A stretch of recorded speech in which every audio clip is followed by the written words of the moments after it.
জয় হিন্দ বন্ধুরা, আশা করি আপনারা ভালো আছেন। আমি আপনাদের বন্ধু এক্স সোলজার ফিরদৌস মন্ডল। আপনারা হাজির প্রি ডিফেন্স একাডেমি। বন্ধুরা, শরীরটা খারাপ আছে, লাস্ট 3 দিন জ্বর আছে, সেই জন্য আমি তোমাদেরকে সঠিকভাবে ভিডিও আনতে পারিনি, তার জন্য দুঃখিত। তো আজকের আমাদের কাছে একটি বন্ধু এসেছে যে এসএসসি জিডিতে অলরেডি পাশ করে গেছে, অর্থাৎ ওর নাম্বার পুয়ার আছে কিন্তু ওর মার দরকার। টিল নাও এই মুহূর্তে ওর মাঠ প্রায় 27 থেকে 28 মিনিট লাগে 5 কিলোমিটার।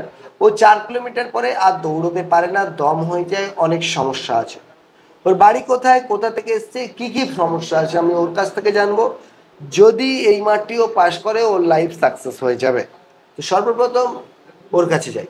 জয় হিন্দ ভাই, তোমার নাম কি? রিতম সাপুই। রিতম সাফুই। এসসি আছো? হ্যাঁ, বড় ডিস্ট্রিক্ট। বাড়ি কোথায়? সোনারপুর। সোনারপুর। কত নাম্বার পেয়েছো? 83.48। কাট অফস কত গেছে? 79। 79। তোমার মাঠে কি সমস্যা হচ্ছে? মাঠে মানে যখন দৌড়াচ্ছি 3-4 কিলোমিটার দৌড়ানোর পরে পেটের সাইডে টানতে লাগছে, না হলে মাঝখানে দম হয়ে যাচ্ছে, এরকম অসুবিধা। ছেড়ে দিচ্ছ? হ্যাঁ। 5 কিলোমিটার কমপ্লিট করতে পারছো কি?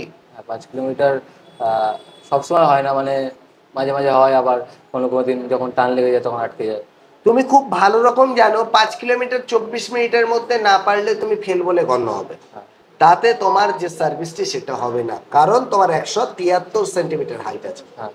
অর্থাৎ বাই হুক বা বাই কুক তোমাকে এটা করতে হবে। পাস করতে হবে। চাকরি পেতে গেলে মার তোমাকে কমপ্লিট করতে হবে। তো সেই মতো তোমাকে রেডি হতে হবে। তোমার জুতোও অনেক ভালো দেখলাম, ভালো কোম্পানির জুতো আছে। তো কতদিনের মধ্যে মাঠ হবে বলে মনে হয়? 1 মাস।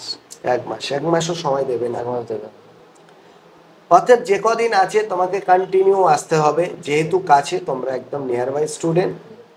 এসো, আমি আমার দিক থেকে সর্বোচ্চ চেষ্টা করবো, আমি জানি তুমি পাশ করবে।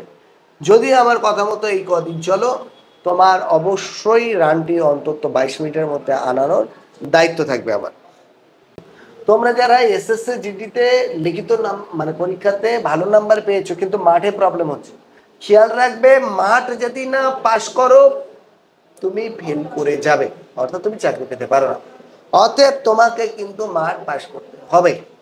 তো যাই হোক, আবারও বলছি, নিজেদেরকে তৈরি করো আর সুযোগটাকে অবশ্যই অপরচুনিটিতে পরিবর্তন করো। ভালো থেকো। জয় হিন্দ, জয় ভারত।